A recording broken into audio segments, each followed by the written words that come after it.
शांति। 25 फरवरी 2024 की अव्यक्त बाप दादा की मुरली जो रिवाइज है 30 मार्च 1998 की। आज की अव्यक्त मुरली का सार है, सर्व प्राप्तियों की स्मृति इमर्ज कर अचल स्थिति का अनुभव करो और जीवन मुक्त बनो।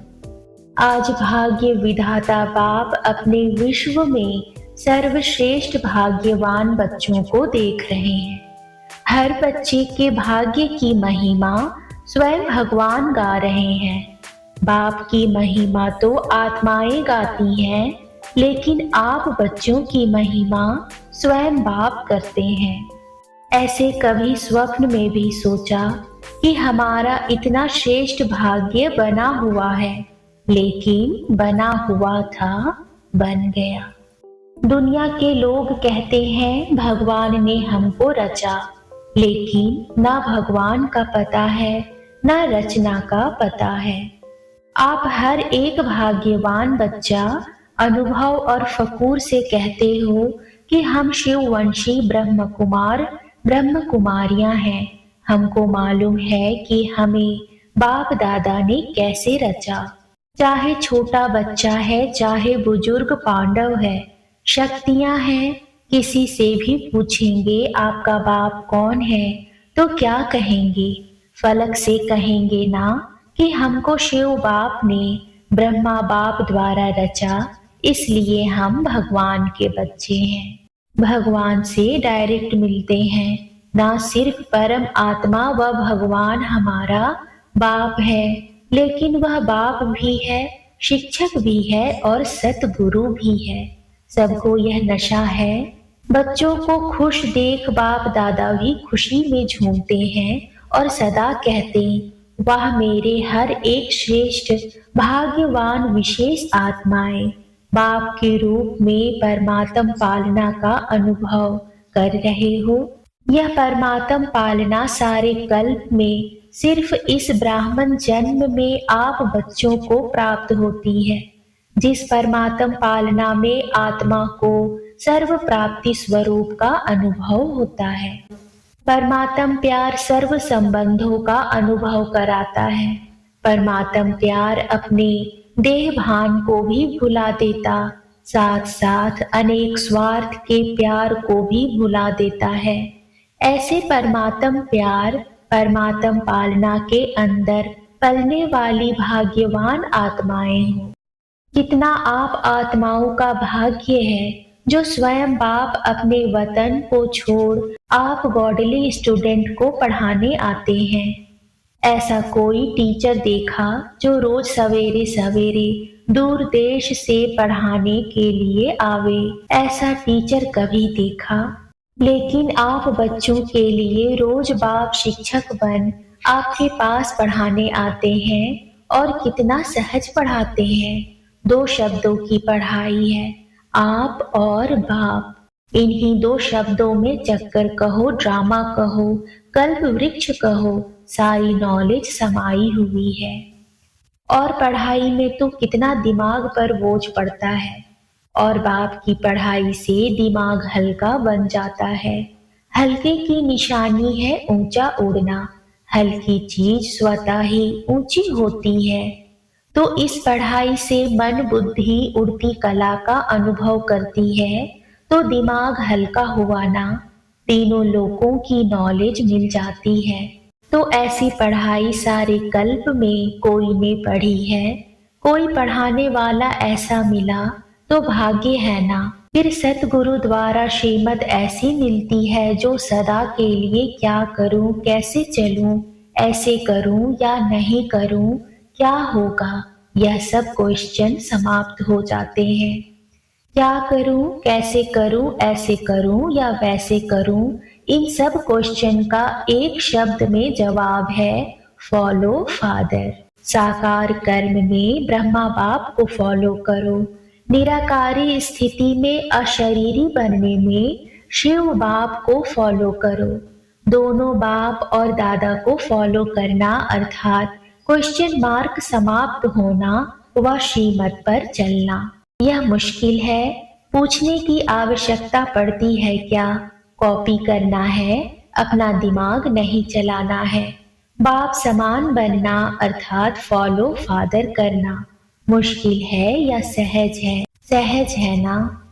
देखो, और जो भी हद के गुरु होते हैं कितने वरदान देते हैं, 1 या 10, ज्यादा नहीं देते हैं। लेकिन आपको सतगुरु द्वारा रोज वरदान मिलता है। ऐसा गुरु कब देखा? नहीं देखा ना? आप लोगों ने ही देखा, लेकिन कल्प कल्प देखा। तो सदा अपने भाग्य की प्राप्तियों को सामने रखो। सिर्फ बुद्धि में मर्ज नहीं रखो, इमर्ज करो, मना उसे प्रकट करो। मर्ज रखने के संस्कार को बदलकर इमर्ज करो। अपनी प्राप्तियों की लिस्ट सदा बुद्धि में इमर्ज रखो। जब प्राप्तियों की लिस्ट इमर्ज होगी तो किसी भी प्रकार का विघ्न वार नहीं करेगा। वह मर्ज हो जाएगा और प्राप्तियां इमर्ज रूप में रहेंगी। बाप दादा जब सुनते हैं कि आज किसी भी कारण से कोई बच्चे मेहनत करते हैं, युद्ध करते हैं, योग लगाने चाहते लेकिन लगता नहीं है, सोल कॉन्शियस के बदले बॉडी कॉन्शियस में आ जाते हैं, तो बाप दादा को अच्छा नहीं लगता है। कारण क्या? अपने भाग्य की प्राप्तियां इमर्ज नहीं रहती, मर्ज रहती हैं। मना प्रकट नहीं रहती, अंदर दबी रहती हैं। फिर जब कोई याद दिलाता है तो सोचने लगते हैं होना तो ऐसा चाहिए, इसलिए बहुत सहज पुरुषार्थ है, प्राप्तियों को इमर्ज रखो। जब से ब्राह्मण बने तब से अपने भाग्य को स्मृति में रखो, हलचल में नहीं आओ, अचल बनो, क्योंकि यहाँ आबू में यादगार क्या है? अचल घर है या हलचल घर है? अचल घर है ना? यह किसका यादगार है? आपका यादगार है ना? तो जब भी कोई सूक्ष्म पुरुषार्थ का मार्ग मुश्किल लगे, बुद्धि ज्यादा हलचल में हो, तो अपने यादगार को स्मृति में लाओ। कई बार बच्चे ज्ञान की पॉइंट बोलते भी हैं कि मैं आत्मा हूँ, ड्रामा है, यह तो विघ्न है, यह तो साइड सीन है, बोलते भी रहते लेकिन हिलते भी रहते, हिलते हिलते बोलते रहते। जब ऐसी बुद्धि बन जाए जो अचल नहीं हो सके तो मधुबन का अचल घर याद रखो। यह तो स्थूल चीज है ना, सूक्ष्म तो नहीं है, आंखों से देखने की चीज है। मेरा यादगार अचल घर है, हलचल घर नहीं है, क्योंकि बाप दादा इस वर्ष को सर्व बच्चों के प्रति मुक्ति वर्ष मनाना चाहते हैं। बाप की याद के साथ बाप ने जो दिया वह भी इमर्ज करो, क्या बनाया और क्या मिला। बाप दादा इस वर्ष के बाद हर बच्चे को जीवन मुक्त स्थिति में देखेंगे। भविष्य में जीवन मुक्त होंगे, लेकिन संस्कार जीवन मुक्त के अभी से इमर्ज करने हैं। और निरंतर कर्म योगी, निरंतर सहज योगी, निरंतर मुक्त आत्मा के संस्कार अभी से अनुभव में लाओ, क्योंकि बाप दादा ने पहले भी इशारा दिया है कि समय का परिवर्तन आप विश्व परिवर्तक आत्माओं के लिए इंतजार कर रहा है। प्रकृति आप प्रकृति पति आत्माओं का विजय का हार लेके आह्वान कर रही है। समय विजय का घंटा बजाने के लिए आप भविष्य राज्य अधिकारी आत्माओं को देख रहे हैं कि कब घंटा बजाएं। भक्त आत्माएं वह दिन सदा याद कर रही हैं कि कब हमारे पूज्य देव आत्माएं हमारे ऊपर प्रसन्न हो, हमें मुक्ति का वरदान देंगी।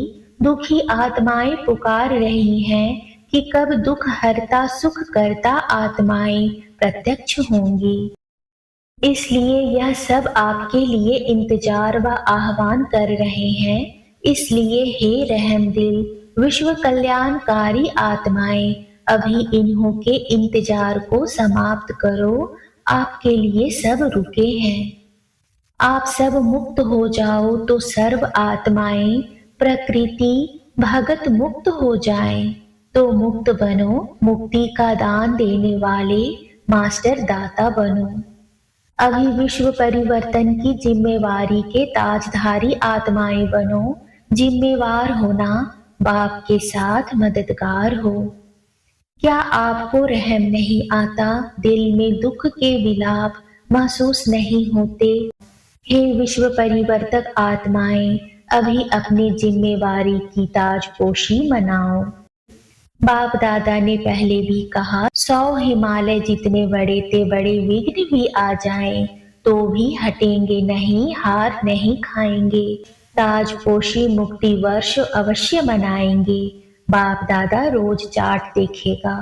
ऐसे नहीं यहाँ से जाओ तो ट्रेन में ही कहो, पता नहीं क्या हो गया, घर में गए तो बगुले और हंस की लड़ाई लग गई। ऐसे नहीं कहना, यह हो गया, यह हो गया।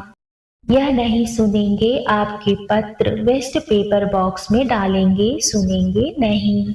दृढ़ संकल्प करो, होना ही है। जहाँ दृढ़ता है वहाँ सफलता नहीं हो, असंभव है। बाप दादा ने देखा, अभी देखा है, सुना है कि सर्व मधुबन वालों ने अपने परिवर्तन का लक्ष्य बहुत अच्छा रखा है। लक्षण तो देखेंगे लेकिन लक्ष्य बहुत अच्छा रखा है। अपने में अंतर जो आया है वह भी लिखा है, लेकिन बाप दादा को खुशी है, अंतर आना शुरू हुआ, आगे होता रहेगा। लेकिन सभी ने अपने दृढ़ संकल्प का उमंग उत्साह अच्छा दिखाया है। अभी कागज में है, लेकिन कागज में भी पहला कदम तो है। सारे वर्ल्ड के लिए हे अर्जुन मधुबन निवासी हैं, निमित मधुबन निवासी हैं। सेकंड नंबर देश विदेश के निमित सेवाधारी टीचर्स हैं और सर्व सहयोगी साथी, सारा परिवार ब्राह्मण आत्माएं हैं। तो मधुबन का नक्शा बाप दादा देखेंगे कि बिल्कुल बदला हुआ दिखाई दे। मधुबन वाले तो कम आए होंगे, कईयों ने तो लिखा ही नहीं है। आगे बैठने वालों ने कम लिखा है, बहुत बिजी रहे हैं। लेकिन जब काम मिलता है तो लिखने में भी मार्क्स जमा होती है। अगर नहीं लिखा तो मार्क्स एक्स्ट्रा कम हो गई, नुकसान कर दिया।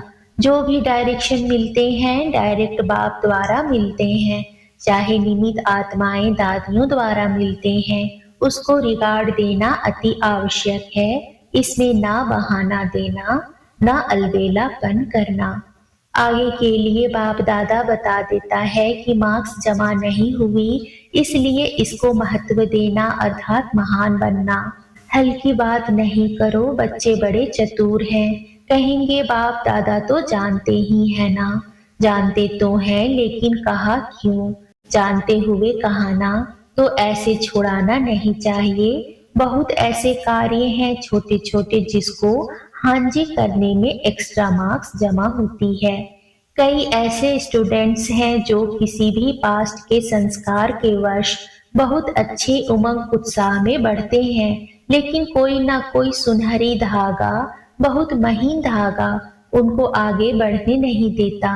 वह समझते भी हैं कि यह महीन धागा रहा हुआ है, लेकिन ही कहेंगे। लेकिन ऐसे भी पुरुषार्थी हैं जो छोटी छोटी कॉमन बातों में हाँ जी करने से मार्क्स ले लेते हैं, और हो सकता है कि वह थोड़ी थोड़ी मार्क्स इकट्ठी होते हुए वह आगे भी निकल सकते हैं। ऐसे भी बाप दादा के पास एग्जाम्पल के रूप में है। इसलिए सहज तरीका है, छोटी छोटी हाँ जी करने में मार्क्स जमा करते जाओ, कट नहीं करो, जमा करो। अभी अगर आप सभी को अचानक डायरेक्शन मिले कि अभी अभी अशरीरी बन जाओ, तो बन सकते हो कि हलचल होगी। क्यों? लास्ट समय का यही अभ्यास पास विद ऑनर बनाएगा। तो अभी बाप दादा भी कहते हैं, 1 सेकंड में सब बातों को किनारे कर अशरीरी भाव। अच्छा, चारों ओर के अति श्रेष्ठ भाग्यवान परमात्म पालना के अधिकारी आत्माएं, परमात्म पढ़ाई के अधिकारी, परमात्मा सतगुरु के वरदानों के अधिकारी, सदा दृढ़ता द्वारा सफलता के अधिकारी, सदा अखंड योगी, अचल योगी, सदा विश्व परिवर्तन की जिम्मेवारी के ताजधारी, सदा सर्व प्राप्तियों को इमर्ज रूप में अनुभव करने वाले ऐसे विशेष आत्माओं को बाप दादा का याद, प्यार और नमस्ते। नमस्ते बाबा, नमस्ते। आज का वरदान है, ब्राह्मण जीवन में एक बाप को अपना संसार बनाने वाले स्वतः और सहज योगी भाव। ब्राह्मण जीवन में सभी बच्चों का वायदा है, एक बाप दूसरा न कोई। जब संसार ही बाप है, दूसरा कोई है ही नहीं, तो स्वतः और सहज योगी स्थिति सदा रहेगी। अगर दूसरा कोई है तो मेहनत करनी पड़ती है। यहाँ बुद्धि ना जाए वहां जाए, लेकिन एक बाप ही सब कुछ है तो बुद्धि कहाँ जा नहीं सकती। ऐसे सहज योगी सहज स्वराज्य अधिकारी बन जाते हैं। उनके चेहरे पर रूहानियत की चमक एक रस एक जैसी रहती है। आज का स्लोगन है, बाप समान अव्यक्त व विदेही बनना, यही अव्यक्त पालना का प्रत्यक्ष सबूत है। ओम शांति।